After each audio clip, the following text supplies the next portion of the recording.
kung naamoy kuan, kung naamoy pangutana, dito ra gyud mo sa Diagnose Yourself mobile app sa Google Play. I-download sa Google Play. Google Play. Kung dili mo kay balo mag-download, ha? Pangutana mo sa inyong mga anak kay sige man na sila og kanang download mga apps, mga games sa pabada ilang ipang download. So kung wang tigo na mo nya di na gyud mo kabaluan na, mutana inyong mga anak kay necessary gyud kayo ang Diagnose Yourself manong mga manang labaw na gyud kung na emergency. Manotice yun ako ng daghang kay ko mga tibok kalibutan naman ang mobile app mga higala. Na ay mga dito sa South Africa, dito sa Nepal, dito sa India. Ang ilag yung usual ginatan-aw dito kanang mga sakit sa tiyan.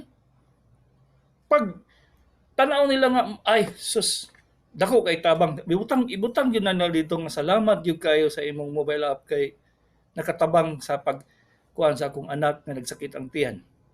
Tibok kalibutan na wala ko ingol nga Davao City ra o Pilipinas ra, tibok kalibutan na siya. Ang akong mga viewers sa akong mobile app is almost 900,000. Viewers na 900,000. Mo na siya nga medyo sikat-sikat na ta sa ubang lugar pero sa Pilipinas dili. Mo na problema may gala. Mo na giingon ni Dennis ganiya nga na ay crowd mentality ginang Pinoy. Pagtan-aw nila nga, uy, nalamangan man sila. Lapaw na yung doktor. Makakita nga naday kay mobile app, ay wala. X na ka, X. Muna sa problema may gala. Okay. Kano sa gyud putlon ang tiil kung naay diabetic foot gangrene. Sa Bisaya pa nalata, nabahok na imong tiil kay nay samad nga dili maayo. Kano sa gyud? Ang una gyud ginatan-aw nako may gala kung naay supply sa dugo. Unsaon nako pagkahibalo ana? Ang una, tan-aw nako ang color sa imong tiil. Kung dili na siya pinkish, kung wa mo ka sabot unsay pink, ilurat na inyong mata, tanaw na sa inyong kalimutaw, yung palpebra, tanaw sa paniba imong dila. Tanawa imong dila, kanang nga color, mao na ang color sa imong tiil. Kung wa ka ka-memorize sa color sa imong tiil, pero kung kabaw na imong tiil, way ligo, way limpyo, ade, yun naman sakto ng color na. So, ang color, ang akong ginatan-aw may galam. Kinanglan, buhi siya ng color. Dili lagom, dili itom, siyempre, itom na go, di patay na. Dili lagom, dili pula kayo kaysa normal, dili lagi ang imong makumpare. So, kinahanglan normal ang iyang color. Ikaduha. Ang kuko sa normal nga kumagko, imong pislit nimo ang kuko ba, ang kuko. Pisliton na nimo, nya buhian nimo, muluswad ba na, di ba? Taggunit lang mo sa inyong kuko karon dito sa inyong kamot. Pislita ra ng kuko, di ba mo puti man na siya? Pagbuhi nimo ang kuko, mupula dayon, di ba? Dito sa imong kumagko, himuan na siya. Pag di gani siya mobalik dayon ang iyang pagkapula sa kuko, sa nail beds sa kuko, wala, dili maayo ang supply sa dugo sa imong tiil. Kung wala na gyud siya pinkish nga color sa imong kuko nga sa normal, siyempre kabalo man siguro mo kasi imong pedicure. Pag di mawala gani siya ang iyang pagka-pinkish, ayay. Almost 50% na siya nga way supply sa dugo. Okay, ikatulo. Guniti kay naipulso diya sa ibabaw sa imong tiil, naipulso. Guniti na siya, paita nasa ibabaw yun sa imong tiil. Kung wala na naipulso noy, ang putol ana didto na sa ubos sa imong tuway-tuway kaning sa imong tuhod ba. Pag wala na kung naa pa, ay posibilidad pang naisupply sa dugo, Pero ang gagmay nga ugat paingon sa mong kumagko sa imong toes, dili na adequate. Ikaupat, pag isa ka nimo ang imong tiil, di ba? Binhod naman na kay diabetic man ka, nya na pag isamad ka dili maayo, pag isa ka nimo imong tiil ba, musakit na siya. Musakit siya. Gusto nimo ibitay lang yun sa daplin sa imong katre. Ibitay nimo siya kay makatulog man ka kay sa imong itungtong sa imong katre. Pag isa ka nimo na siya taas pa sa imong ulo, ang imong tiil, musakit gani na sa ay. Di na gyud maayo ang supply sa dugo sa imong tiil. Ang ikalimanoy, ang pinaka-importante nga examination gyud, nga makabalog gyud ko gyud nga wala na, putulo na gyud siya. Kanang maglakaw kag layo. Lakaw-lakaw kag layo. Abot na kag mga siguro mga 50 ka lakang. Mubinhod imong tiil. Musakit ang lapalapa o manusok-tusok o kun dili gani wala na gyud feeling. Pwede na kamo kanta og feeling. Nothing more is feeling. Pag di na gani ka bati sa imong lapalapa, bye-bye, utol. Karon, kadaghanan mahigala sa mga obserbasyon sa doktor, dili pa na siya parameter nga putlon ang imong tiil. Kung ang samad, for example, sa kumagko lang, unya makita nako siya nga ang katong samad urang tabunan sa unod nga normal. Ambot lang kung sao na ako na ninyo pag-explain sa inyo, pero makita na ko na siya nga nag-trying hard ang imong unod, natabunan ang imong samad. Pag ingana gani makita na ko ang katong bulok lang gyud nga unod ang akong putlon. Dito ra gyud sa demarcation, ambot o sa Bisaya sa demarcation mga manong basta dito sa boundary, puro na putlon ako kung masarado pa nako. Kung di na ako masarado, kutkuto na ako ng bukog hangtod dito sa iyang joint. Kasabot mo, ambot kung kasabot mo. Basta kutkuto na ako na siya, ibili na ko ang iyang unod. Ang bukog kuhaw na ko, kay para kung maayo siya, pwede na ko siya tahiun kay sarado. Normal lagi hapon ang iyang paglakaw. Ang panahon may gala, nga dili na gyud siya kumagko lang putlon, ang kaning tiil na gyud putlon, pwede pa man dias tunga sa imong tiil putlon na siya.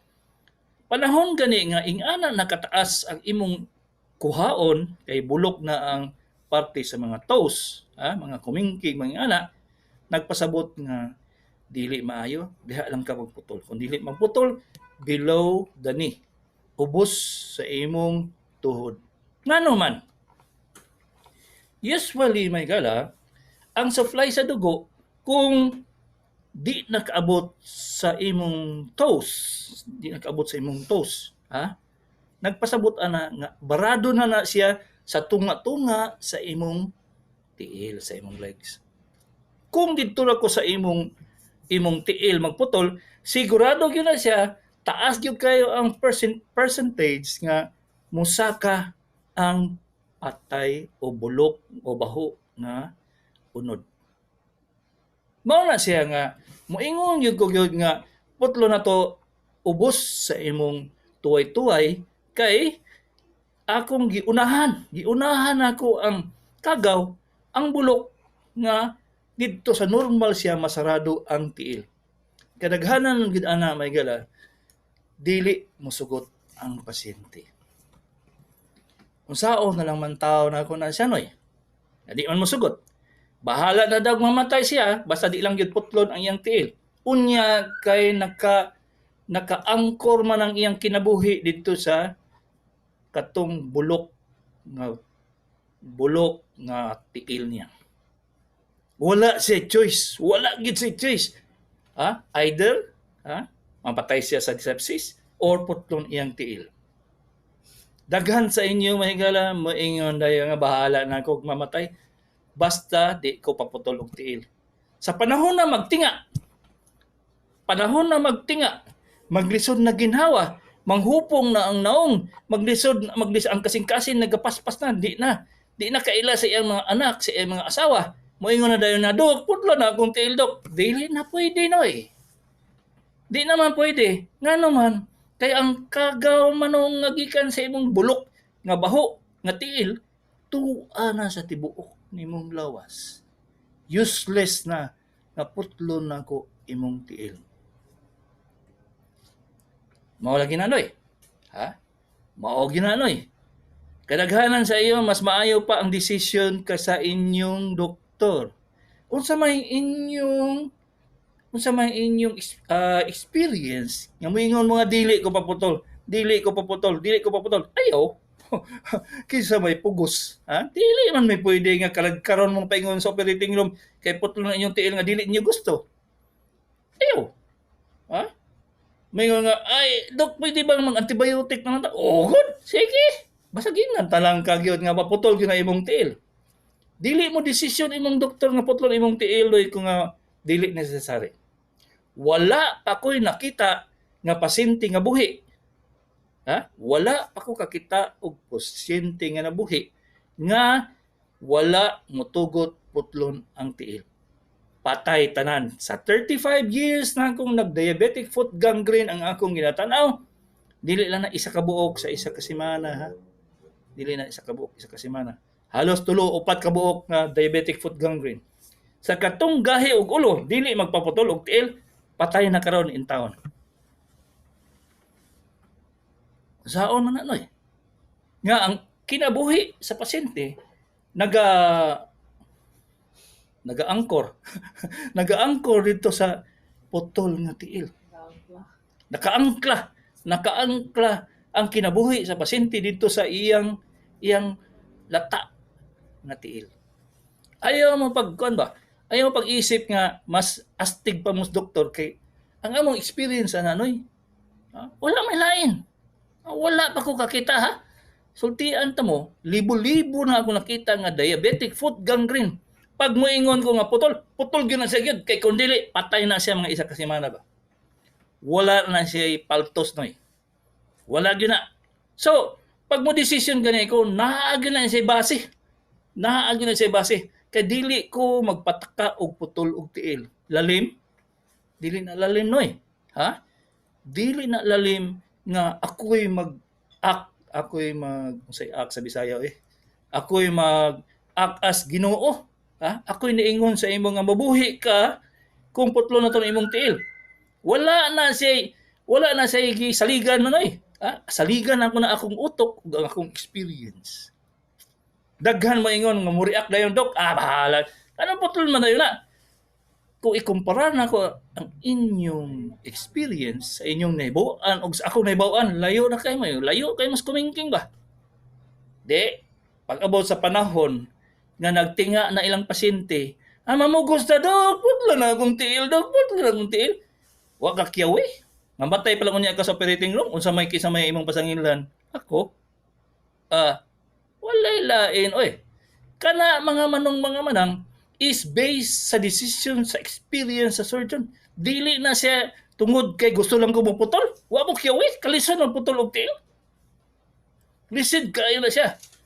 Pag humana ko putol sa tiil, mga manang, pagkaugma ba, makita ni mong pasyente nga depressed kayo, saon mo na nimo?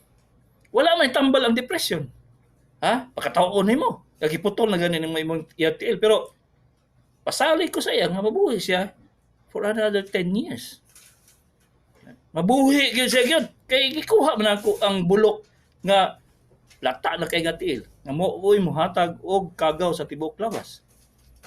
Pag muhupong na gyud ang pasyente may gala, hands off. Dili na gyud ko mo kuha na o. Dili na gyud ko mo opera nimo. Ihatag na kag laing doktor. Pareha to isa ka pasyente na ko may gala. Bulok ng tiil. Nisaka na ang itom. Ha? Nisaka ng itom paingon sa iyang uncle. So may uncle sa Bisaya So, nisaka na. Yung kunoy, ay dong. Close friend man ako siya sa una pa. Putlo na to ng imong tiil kay para mabuhi ka. Ha? Putlon gina to imong tiil kay dili gid siya pwede dili putlon. Di siya mosaling nako. ihatag na ko lang yung ubang doktor. Pag abuso bang doktor kay kulang sa experience, ingon nga, sige, kuhaon lang tong lata. Dili ko musugot ana kay sigurado man gyud ko musaka ng kagaw ana, musaka ng itong nga niya paingon sa iyang bagtak. Wala na ko, hands off ko. Off service dayon ko mahigala. Mo term sa hospital. Nga mo buhi ang imong doktor, off service. Dili na lain ang doktor, refer to other surgeons. Ana dayon ibutang na ako na sa chart ibutang na ko. Off service, refer to other surgeons. Gi-refer sa uban surgeon. Ningon po tong isa ka surgeon niya, dili putlon. Sige. ICU lagi siya. Duha ka semana sa ICU doy. Duha ka semana siya sa ICU. Bumbahan og antibiotic nga tulo tag upat tag 5 mil ang isa. Wa ka uli Pero isod na sa ginawa. Ang sa inyo tabo. Home against medical advice. Di man siya magpa-opera. Di, sige, ikaw magbuot. Di man ako'y tag-iya sa imong kinabuhi. Ikaw may tag-iya. Kung di ka mosugot sa akong management, bye-bye. Dili yun takapugson ba? Bisag kung saan yun. Pag ingon ni mong dili, good. Bay, masakit akong tiyan. Nga na, prangka-prangka no eh. Pag ingon yun na ko nga, putol gina. Wala ginailaing paagi pa. So, masaya na ito ba ito mahigala? 3 days siya siguro namatay. 3 days. Ingon na siya nga putlon daw yung tiil. Gipatawag ko. Sabi ko, dili na ko. Kanang imong doktor nga imong gitawag, siya ipaputla. Siya araw di siya kabalong putol sa imong tiil. Kay kabalo man yung kumahigala nga isa ka na sa iyang baga ba. Nagtubig na ko iyang baga. Nang hupong ng iyang tiil. Nang hupong na iyang no. Saan na? Sugot ko? Dili. Bahala ka. So, ingana noy. Pag moingon ang imong surgeon nga putlong yun imong tiil, ayaw pagbara kay that's the only anchor nga mabuhi ka. Mauna siya ang sitwasyon sa diabetic foot gangrene. Sa pagpila ka antibiotic, dili na siya maayo. Dili na siya maayo, mga manong. Prangka gina pag-istorya.